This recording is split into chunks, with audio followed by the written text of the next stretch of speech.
Lecture de l'Épître du bienheureux apôtre Paul aux Romains. Mes frères, nous avons des dons différents selon la grâce qui nous a été accordée. Le don de prophétie pour en user selon l'analogie de la foi. Le ministère pour s'exercer au ministère. L'enseignement pour celui qui enseigne. L'exhortation pour celui qui exhorte. La simplicité pour celui qui distribue. La sollicitude pour celui qui préside. La joie pour celui qui exerce la miséricorde. Que la charité soit sans déguisement, ayant le mal en horreur.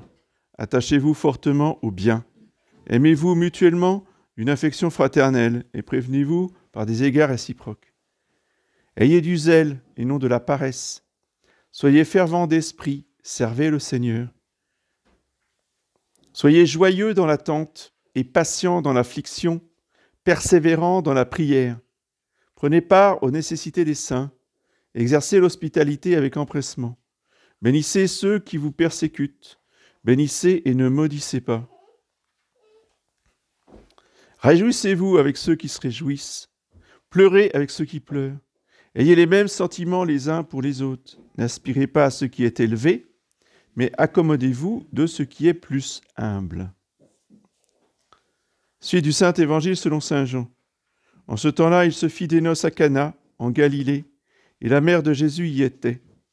Et Jésus fut aussi invité aux noces avec ses disciples. Et le vin venant à manquer, la mère de Jésus lui dit : « Ils n'ont plus de vin. » Jésus lui dit : « Femme, qu'y a-t-il entre moi et vous ?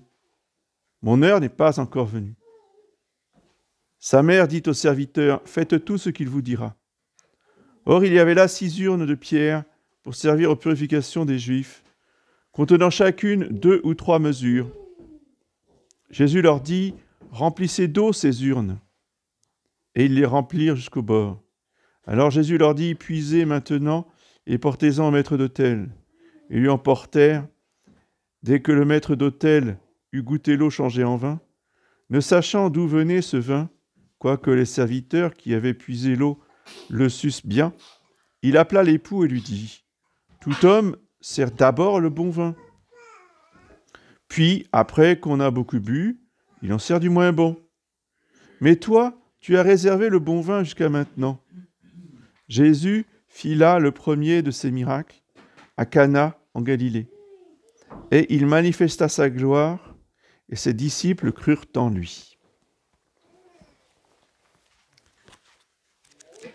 C'est les annonces de la semaine, donc aujourd'hui, 2e dimanche après l'Épiphanie, lundi 17, Saint-Antoine du Désert, mardi 18, fête de la chaire de Saint-Pierre à Rome, mercredi 19, Saint Marius et ses compagnons, jeudi 20, Saint Fabien et Saint Sébastien martyrs, vendredi 21, Sainte Agnès, Vierge et martyr, samedi 22, Saint Vincent et Sainte Anastasie, martyrs, et dimanche prochain, 23 janvier, 3e dimanche après l'Épiphanie. La messe aux horaires habituels, 9h, 11h vendredi samedi et 9h, 10h30 dimanche prochain.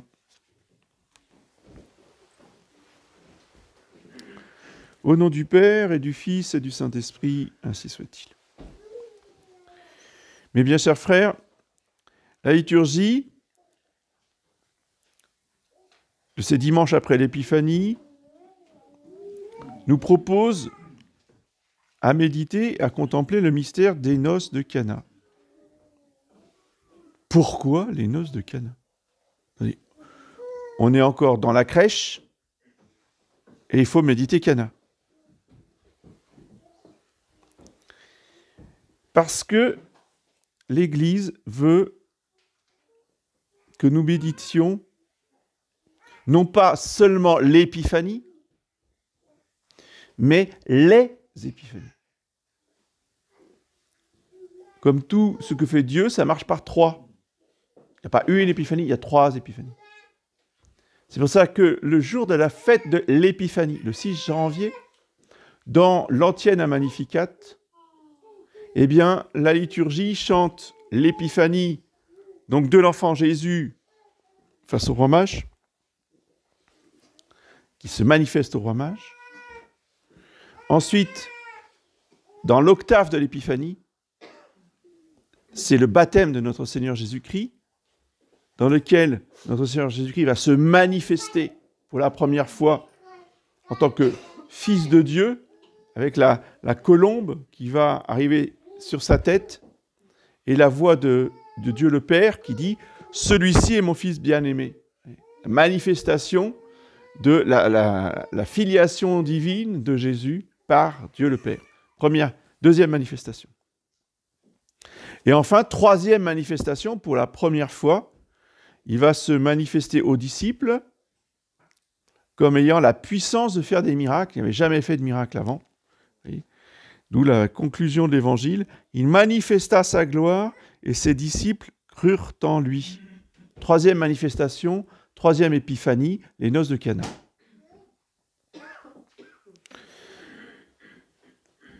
Ces noces de Cana sont très populaires, évidemment, puisque,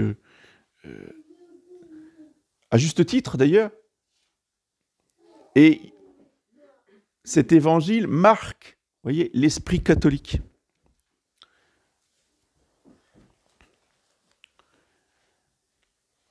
Toutes les sectes non catholiques, quelles qu'elles soient, enfin, surtout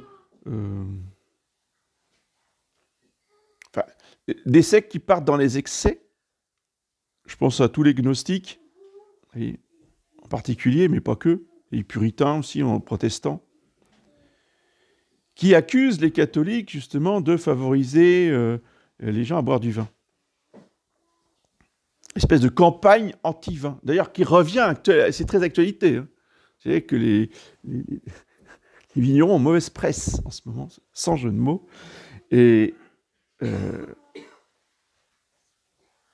l'esprit détraqué des pêcheurs, soit se livre aux beuveries et à l'ivrognerie, soit, pour remédier à l'ivrognerie, on boit que de l'eau et des jus de fruits. Voilà. Ni l'un ni l'autre ne sont la vertu. La preuve, c'est que Jésus-Christ, lui, il fait boire du vin.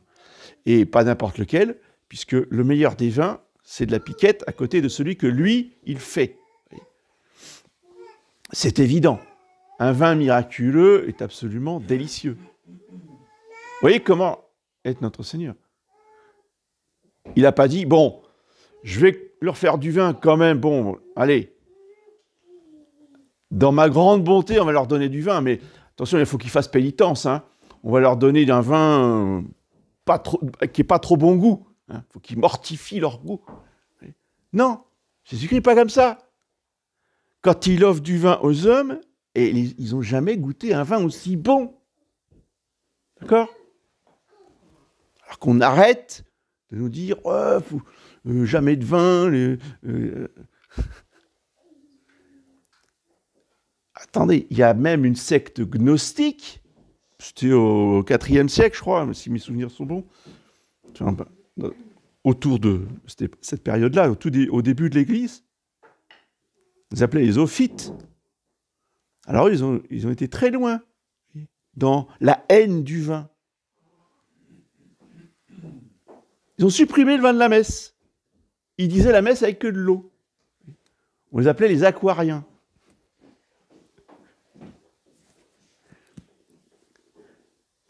Non, mais dans l'Église, on a tout vu, on a tout entendu. Alors, heureusement que l'Église est assistée du Saint-Esprit et que ces gens-là ont été mis dehors très vite. Oui.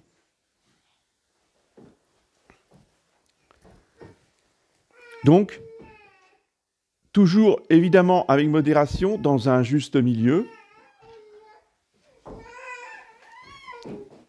eh bien, il est très bon de boire du vin. Et comme dit le psaume, qu'on chante à Sexe tous les samedis, le vin réjouit le cœur de l'homme. C'est un cadeau du ciel. Alors ça, c'est le fait voyez, c'est le miracle en lui-même. Ce miracle-là, il a plusieurs significations et avec ce miracle, notre Seigneur Jésus-Christ va manifester la relation personnelle qu'il a avec sa mère. Pour la première fois.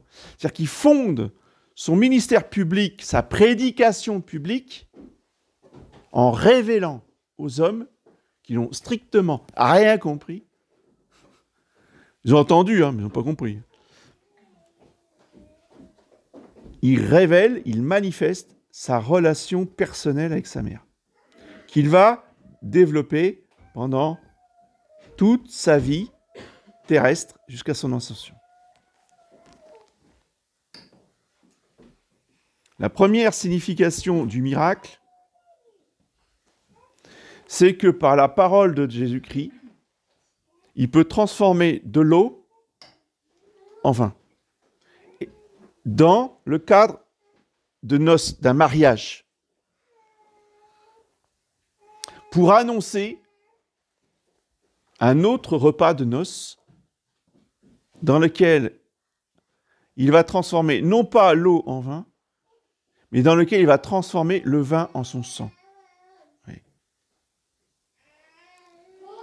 Chaque messe est un banquet nuptial dans lequel se réalise ce miracle du changement, de la transubstantiation du vin dans le sang de Jésus, et dans lequel on va célébrer quel mariage? Le mariage de l'agneau, les noces de l'agneau. Les noces de l'agneau, c'est les noces du Fils de Dieu, avec qui? Avec l'Église. Et toute l'éternité sera un banquet de noces où on célébrera le mariage de l'agneau et de l'Église. C'est Saint Jean qui l'explique dans l'Apocalypse.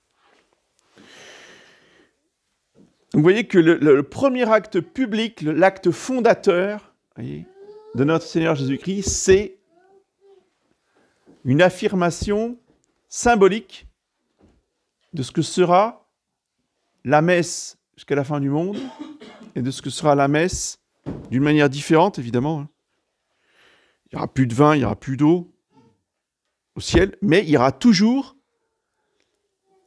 un repas spirituel, si vous voulez, de communion avec le Fils de Dieu et avec l'Église, dans la joie perpétuelle.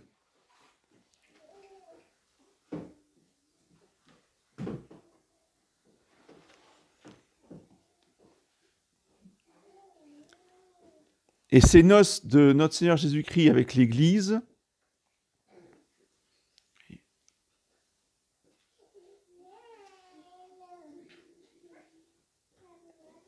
eh bien, il va le manifester à ce moment-là.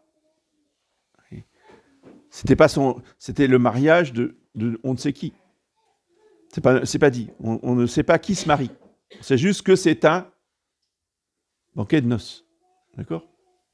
Pourquoi? Parce que les noces en question, les plus importantes, ce n'est pas Henri et Jacqueline, je dis n'importe quoi, enfin, qu'on ne connaît pas. On ne les connaît pas parce qu'il faut recentrer l'attention sur les époux principaux. Les époux principaux. Les époux principaux, eh bien, c'est justement notre Seigneur Jésus-Christ, l'agneau de Dieu, qui va manifester à partir de son ministère public le nouveau statut de sa mère. C'est pour ça qu'il ne dit pas mère ou maman. Enfin, bon, normalement, il aurait pu dire mère. Qu'y a-t-il entre vous et moi? Alors déjà, mère, qu'y a-t-il entre vous et moi? Vous voyez, ça écorche les oreilles déjà. Rien que de dire la phrase. Et je vous ai souvent dit, quand il y a des phrases totalement incompréhensibles ou choquantes, c'est que derrière, il y a un mystère. Donc, avant de se choquer, on cherche à comprendre. Mais là, c'est encore plus choquant. C'est qu'il rajoute une couche. Il ne dit pas mère, il dit femme. Est-ce que c'est comme ça qu'on parle à sa mère? Femme. Ça, c'est fait exprès. Hein. Parce que je pense que ça a choqué autant ceux qui l'ont entendu à l'époque que nous qui l'entendons aujourd'hui. Il dit, mais quand même, il exagère un petit peu là. Bon, on sait que c'est le Fils de Dieu, donc il doit avoir ses raisons, mais bon, dire à sa mère femme, et en plus, qu'est-ce qu'il y a entre toi et moi? Quelle est la relation la plus forte qu'il y a entre un homme et une femme? C'est bien la filiation, le fait d'être l'enfant de sa mère. Oui. Et il faut se rappeler l'évangile qu'on a lu il n'y a pas très longtemps, la Sainte Famille. Pourquoi me cherchez-vous? Oui, c'est sûr. À 12 ans, pourquoi ma mère me cherche? Franchement. Si, mais pourquoi il dit une telle chose? C'est évident que à 12 ans, ta mère va te chercher. Il recadre sa mère en lui rappelant que son corps a peut-être 12 ans. C'est-à-dire, ses artères ont 12 ans. Oui, ça, d'accord. Mais il n'a pas 12 ans. Il est en train de s'occuper de l'univers. Il est en train de gérer les galaxies. D'accord? C'est le créateur du ciel et de la terre. Pourquoi me cherchez-vous? Ne savez-vous pas que je dois être aux affaires de mon Père? Alors qu'elle vient de lui dire, mais mon Père et moi, nous vous cherchions avec angoisse. Oui. La réponse de notre Seigneur, si vous voulez, recadre même l'Immaculée Conception, même la créature qu'il aime le plus dans toute l'humanité, c'est sa mère. Bien, même elle se fait recadrer pour la remettre au niveau divin.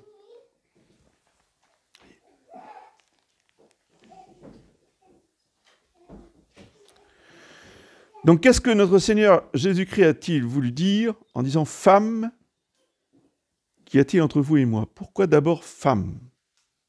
C'est quoi ce mot? Eh bien, ce mot revient plusieurs fois dans l'Ancien Testament. Oui. La deuxième fois, c'est quand il est sur la croix et que la Sainte Vierge est à ses pieds avec Saint Jean.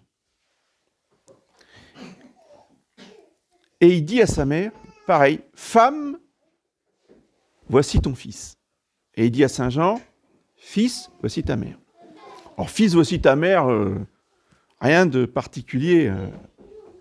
Une phrase tout à fait normale, le Saint Jean devient le fils spirituel de la Sainte Vierge. Tout le monde comprend. Mais « Femme, voici ton fils. » Là encore, une manière tout à fait inhabituelle pour un fils de s'adresser à sa mère, quel que soit son âge et quel que soit l'âge de la mère.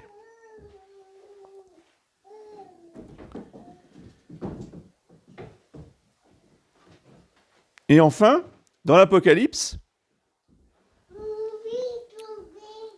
Saint Jean voit dans le ciel une femme revêtue du soleil, avec 12 étoiles autour de la tête et la lune sous les pieds. Là encore, c'est la femme. Mais cette femme, elle enfante dans la douleur. Et elle prend son enfant et elle s'enfuit avec lui dans le désert. Donc on comprend bien que ce n'est pas la Sainte Vierge, directement. C'est l'Église. Mais c'est aussi la Sainte Vierge. Parce que la Sainte Vierge résume en elle-même l'Église. Donc, la femme immaculée qui terrasse le serpent parce qu'elle est Immaculée Conception, c'est la Sainte Vierge. Mais la même femme dont parle Saint Jean quelques lignes plus loin, eh bien, ce n'est pas la Sainte Vierge, ou c'est la Sainte Vierge en tant que femme, qui est au pied de la croix. Femme, voici ton fils.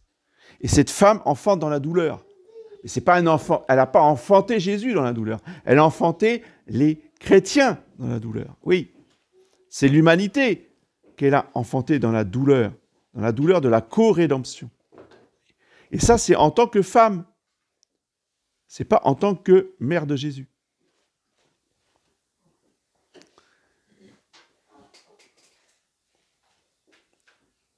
Et quelle est cette femme? Tous les pères de l'Église font le parallèle, si vous voulez, entre Adam, qui est tombé, et le nouvel Adam, Jésus-Christ. Jésus-Christ est le nouvel Adam, c'est-à-dire que c'est le nouveau chef de l'humanité. Et comme Adam, il n'était pas bon qu'il soit seul, et Dieu lui a fait une aide qui lui était semblable, eh bien, notre Seigneur Jésus-Christ ne pouvait pas être seul pour acheter le monde. Il lui fallait une aide qui lui était semblable. Et c'était la très sainte Vierge Marie, que tous les pères de l'Église désignent comme étant la nouvelle Ève. Et la nouvelle Ève, elle commence à exister à Cana.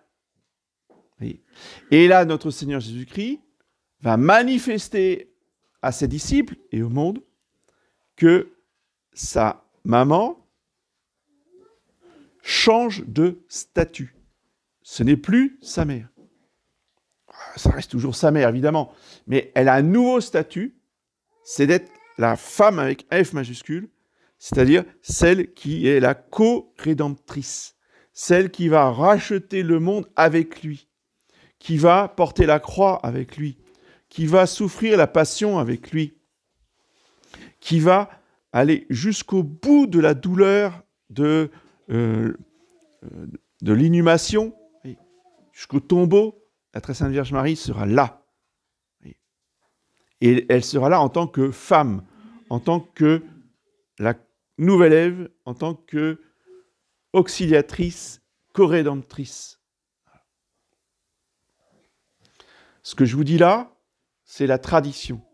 Ce que je vous dis là, c'est l'opinion commune. Ce que je vous dis là, des centaines d'évêques ont écrit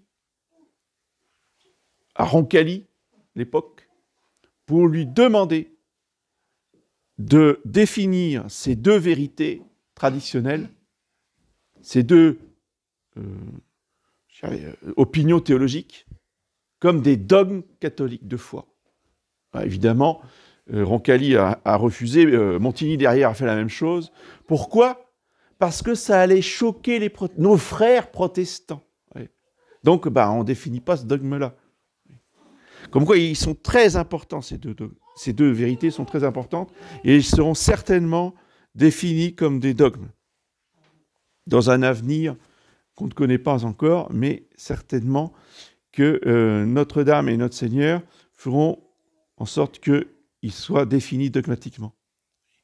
Donc la co-rédemption de Marie est Marie auxiliatrice de toute grâce, médiatrice de toute grâce.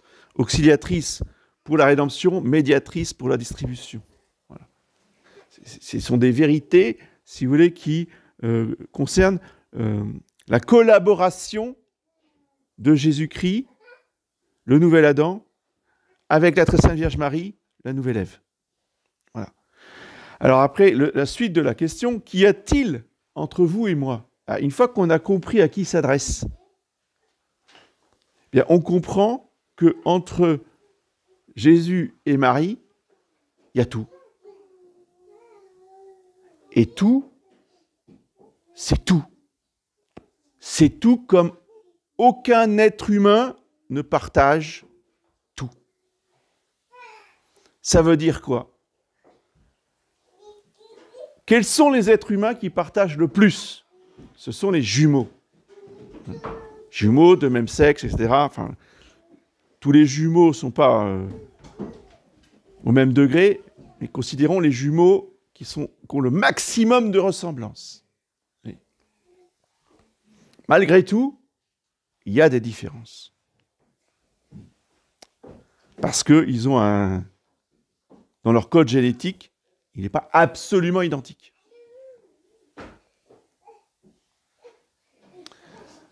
Notre Seigneur Jésus-Christ, c'est plus qu'un jumeau de la Sainte Vierge. Pourquoi? Parce que il a le même code génétique que sa mère. Il n'y a pas d'intervention masculine. Donc, c'est un clone de sa mère. Et il n'y a pas de plus grande identité entre deux êtres qu'un clone d'un être. Ça va très loin. C'est-à-dire que Jésus, c'est exactement Marie en homme. Oui. C'est tout. Et ils se ressemblaient en tout. Psychologiquement, corporellement. Ils avaient les mêmes yeux, ils avaient le même sourire, ils avaient le même regard, ils avaient les mêmes cheveux, ils avaient les mêmes attitudes, la même démarche. Tout était semblable. Qu'y a-t-il entre vous et moi? Tout. La réponse, c'est tout. Alors ça, c'est au niveau purement humain. On va monter d'un niveau. Sur le plan psychologique, sur le plan spirituel, ils ont tout en commun. Ils se ressemblent en tout. Ils ont la même façon de voir les choses. Ils ont le même fonctionnement cérébral. Même si il y en a un qui a un cerveau masculin et l'autre qui a un cerveau féminin. Il reste la différence des cerveaux. Mais sinon, ils voient les choses de la même façon. Oui. Et sur le plan mystique, ils n'ont qu'un seul cœur. Oui. C'est pour ça que tout ce qui touchait Jésus touchait Marie. Tout ce que faisait Jésus, la Sainte Vierge faisait avec lui, en union avec lui. Elle était en union permanente avec son Fils. Oui. Ils étaient inséparables. Ils pouvaient être à 500 km l'un de l'autre. Ils étaient inséparables. Et l'un vivait la même chose que l'autre. Ça va très loin ce que je vous dis. Parce que quand Jésus a le cœur transpercé par la lance, qu'est-ce qui arrive? La très sainte Vierge Marie a le cœur transpercé de part en part. Ce qu'on appelle la transfixion du cœur. Et croyez pas que c'est juste une douleur comme ça, imaginaire ou sensible. Elle a eu le cœur transpercé. Parce que des saintes, et uniquement des saintes, aucun homme dans l'Église n'a eu ça. C'est une grâce mystique spécifiquement féminine, la transfixion du cœur. Il y a eu des saintes qui ont eu le cœur transpercé. Alors la plus connue, c'est Sainte Thérèse d'Avila, mais on ne sait que par ses écrits et par sa vie, etc. Enfin, parce que elle l'a eu pendant sa vie, donc elle a vécu avec le cœur transpercé, mais personne n'a vérifié. Il fallait la croire sur parole. Et on a une petite sainte qui, à ma connaissance, n'est pas encore canonisée, mais qui était une carmélite libanaise, dont je cherche le nom et que j'ai oublié, et dont j'ai oublié le nom. Je crois qu'elle s'appelait Sœur Myriam, mais j'en suis pas sûr. Bref, elle a vécu au Carmel de Jérusalem à la fin du XIXe siècle, et elle a eu cette grâce aussi. Et à sa mort, la supérieure du Carmel a demandé au médecin une autopsie. Elle a été autopsiée. Donc ils ont ouvert et ils ont vu que le cœur était percé de part en part.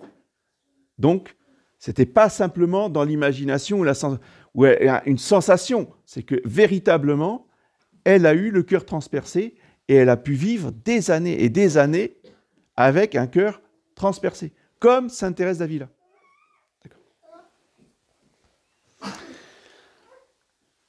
Donc, quand on dit que la très sainte Vierge Marie, son cœur a été transpercé d'un glaive de douleur, c'est quoi ce glaive? C'est pas une image. D'abord, c'est pas un glaive, c'était une lance. C'est-à-dire que la lance qui a transpercé son fils, en même temps, a transpercé son cœur à elle. Qu'y a-t-il entre vous et moi? Il y a tout. Voilà. Donc, adorons, remercions cette union des deux cœurs de Jésus et de Marie, qui ont vécu tout ensemble, de la même façon, au même moment, tout ça pour notre salut, par amour pour chacun d'entre nous. Eh bien, que ce soit à l'occasion d'augmenter notre dévotion envers la Sainte Vierge, envers le Sacré-Cœur de Jésus, envers le cœur immaculé de Marie, envers l'union des deux cœurs. Oui. Cette union des deux cœurs qui est la dévotion d'aujourd'hui, qui est la dévotion la fin du XXe siècle. Jusqu'au début du XXe siècle, on pouvait tout à fait légitimement préférer la dévotion au Sacré-Cœur, puis mettre un petit peu la dévotion au cœur immaculé de côté. Ou inversement, préférer la dévotion au cœur immaculé de Marie, puis laisser un peu de côté la dévotion au Sacré-Cœur. Ça dépend des âmes des uns et des autres, des grâces reçues. Et notre Seigneur vient voir Sainte Marguerite Marie et lui demande la dévotion à son Sacré-Cœur. Point. La Très Sainte Vierge Marie vient à Fatima et demande la dévotion à son cœur immaculé de Marie. Point. Mais à partir de 1924, la grande révélation de Pontevedra, parce qu'on parle toujours de Fatima, mais Pontevedra, personne n'en parle. Pontevedra, c'est encore plus important que Fatima, sur le plan spirituel. Fatima, c'est important pour la conversion de la Russie, et pour le troisième secret, pour ce qui va se passer dans l'Église. Mais Pontevedra, c'est pour nous. C'est la révélation des deux cœurs unis de Jésus et de Marie. Et cette demande du Sacré-Cœur, là, c'est le Sacré-Cœur qui intervient dans la relation entre Sœur Lucie et la Sainte Vierge.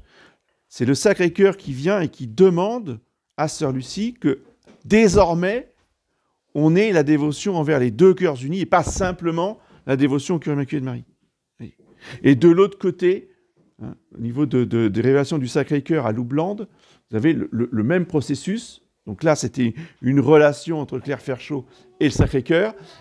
Et là, c'est la Sainte Vierge, c'est le cœur immaculé qui intervient dans cette relation pour demander la dévotion aux deux cœurs unis de Jésus et de Marie. D'accord ? Et dans le même temps, à quelques décennies près, parce que Claire Ferchaud et Fatima, c'est dans les années 20-30, oui. Et après 45, donc très peu de temps après, au moment de la Deuxième Guerre mondiale et après, vous avez l'intervention des deux cœurs unis à Kirisinen. Voilà.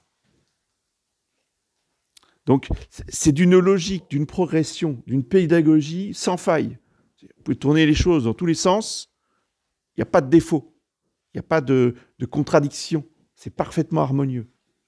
Donc forcément, nous aboutirons, avec ces apparitions, nous aboutirons à la définition dogmatique, voyez, de Marie corédemptrice, médiatrice de toute grâce et auxiliatrice des chrétiens. C'est obligé, ça ne peut pas être autrement. Et ce que dit notre Seigneur, c'est que les deux cœurs unis de Jésus et de Marie, c'est l'aboutissement final de la révélation mystique, si vous voulez, des conséquences du développement du dogme. Après ça, il n'y a plus rien. Oui.